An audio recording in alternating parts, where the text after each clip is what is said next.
বাংলাদেশের কোটি কোটি মানুষ যে নেতাকে দেখার জন্য খবর পেলে পাগলের মতো ছুটে আসে, সেই প্রিয় নেতা আমিরে জামাতকে আজকে আমরা খুলনায় পেয়েছি।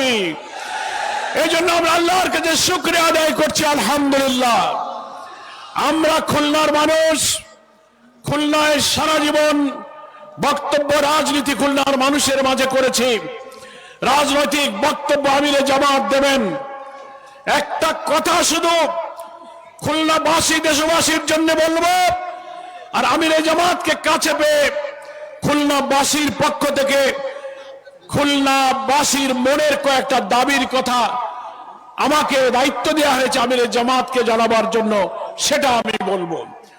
প্রথম কথা হচ্ছে, আগামী 12ই ফেব্রুয়ারি নির্বাচনে যারা আমাদের বন্ধু প্রতিপক্ষ নির্বাচনের মাঠে জামাত ইসলামী এবং 11 দলের প্রার্থীদের বিরুদ্ধে সন্ত্রাস, গুজব, মিথ্যা ছড়িয়ে দিয়ে আবার অন্যায়ভাবে জোর করে ক্ষমতায় যেতে চান, খুলনাবাসী শুধু নয় দেশবাসী বারবার প্রতারিত হয়েছে। দুর্নীতি, চাঁদাবাজি, ভিন্নমতের দমন, বিচারালয়কে হস্তক্ষেপ করে কর্তৃত্ববাদী শাসনের সাথে যাদের সম্পর্ক ছিল, বাংলাদেশের মানুষ আর তাদের কখনো গ্রহণ করবে না। নির্বাচনের এই ময়দানে আমরা দেখতে পাচ্ছি আমাদের বন্ধু রাজনৈতিক দলের প্রার্থীরা হুমকি দিচ্ছেন, দাঁড়িপাল্লার ভোট দিলে তোমরা কেন্দ্রে যাবে না, দাঁড়িপাল্লার মিটিংয়ে গেলে পা ভেঙে দেব।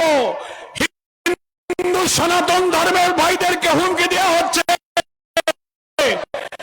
দাঁড়িপাল্লার পক্ষে দিলে তোমাদেরকে খেয়ে দিতে হবে।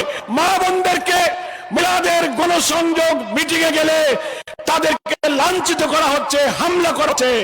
আমরা বলতে চাই, যারা মায়েদের গায়ে হাত তোলে তাদের কাছে মায়েদের জানমাল নিরাপদ নয়। যারা চাঁদা আদায় করার জন্য পাথর দিয়ে মানুষ মারে, তারা কখনো মানুষের নিরাপত্তা দিতে পারে না। ক্ষমতায় যাওয়ার আগে ঘাট দখল, বাস স্ট্যান্ড দখল, বালুঘাট দখল, ফেরিওয়ালা বাজাওয়ালার কাছ থেকে যারা চাঁদা নেয়, হিন্দুদের বাড়িঘর দখল করে, তারা কি করে মানুষের নিরাপত্তা দেবে?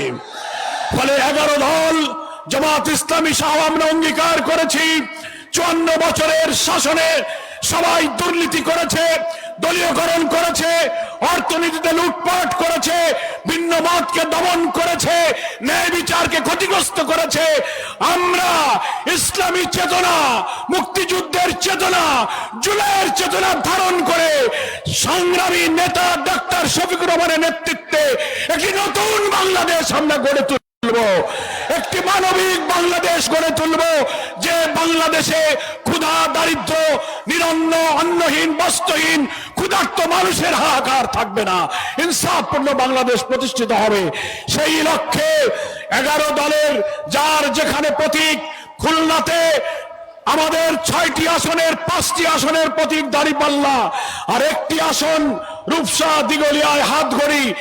আমরা এই সব প্রতীকে ভোট দিয়ে 11 দলের প্রার্থীকে আমরা বিজয়ী করব।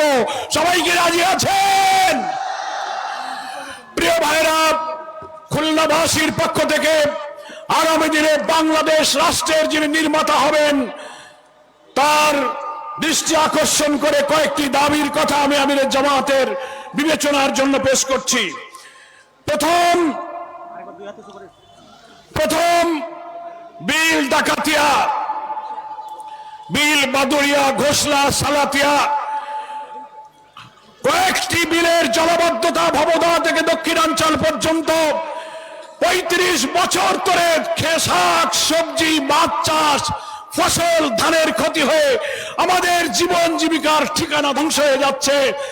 ইনশাআল্লাহ নতুন বাংলাদেশ নির্মিত হলে 60-এর দশকের ওয়াবদা, বাঁধ এবং দক্ষিণ অঞ্চলের উপকূলীয় কয়রা, পাইকগাছা, বটিয়াঘাটা, দাকব অঞ্চলের উপকূলীয় অঞ্চলে টেকসই বাঁধ নির্মাণ করে এই অঞ্চলের কৃষি, মৎস্যকে বাঁচিয়ে রাখতে হবে।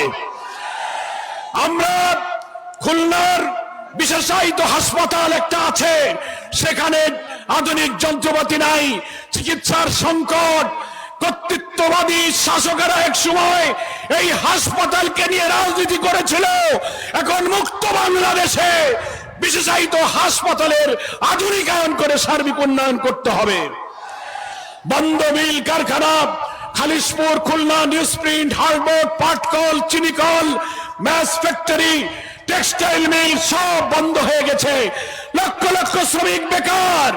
নতুন বাংলাদেশ যদি আমরা আমিরে জামাতের নেতৃত্বে গড়তে পারি, বন্ধ মিল কারখানা চালু করে শ্রমজীবী দুঃখী মানুষের মুখে হাসি ফোটাতে হবে। সম্মানিত আমিরে জামাত, খুলনায় আপনি জেনে অবাক হবেন, একটা বিভাগীয় শহর, খুলনায় কোনো গ্যাস লাইন নাই।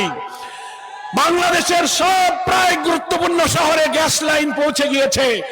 আমাদের খুলনায় পাইপলাইনের মাধ্যমে গ্যাস সরবরাহের দাবি আমাদের দীর্ঘদিনের।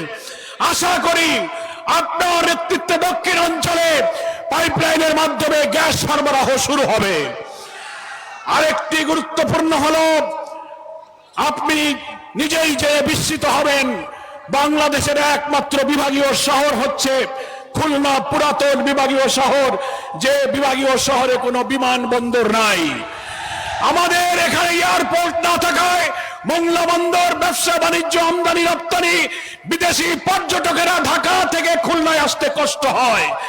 এই জন্য বিমানবন্দরের জন্য খুলনা মোংলা রোডের পাশে জমি অধিগ্রহণ করা হয়েছে, কিন্তু টাকা লুটপাট করে বিগত সরকার তা সব শেষ করে দিয়েছে। নতুন বাংলাদেশের স্থপতি হিসেবে আপনার কাছে আমাদের দাবি থাকবে, খুলনায় একটি আধুনিক বিমানবন্দর নির্মাণ করতে হবে। সর্বশেষ, সুন্দরবন হচ্ছে একটি ওয়ার্ল্ড হেরিটেজ, এটাকে আধুনিক পর্যটন কেন্দ্র বানিয়ে বিশ্বের পর্যটকদেরকে আকর্ষণ করার মতো এই সম্পদকে বাঁচিয়ে রাখার জন্য আপনার নেতৃত্বে বাংলাদেশের মানুষের গণ আকাঙ্ক্ষার সরকার আশা করি পদক্ষেপ গ্রহণ করবে। আমি আপনাকে খুলনাবাসীর পক্ষ থেকে আন্তরিকভাবে মোবারকবাদ জানিয়ে আজকের এই জনসভার লক্ষ লক্ষ মানুষ আমিরে জামাতের কথা শোনার জন্য যা এসেছেন, আপনাদের সকলকে আবারও ধন্যবাদ জানিয়ে আমি আমার বক্তব্য শেষ করছি। আল্লাহ হাফেজ। বাংলাদেশ জিন্দাবাদ, জামাত ইসলামী জিন্দাবাদ, 11 দলীয় নির্বাচনী ঐক্য জিন্দাবাদ।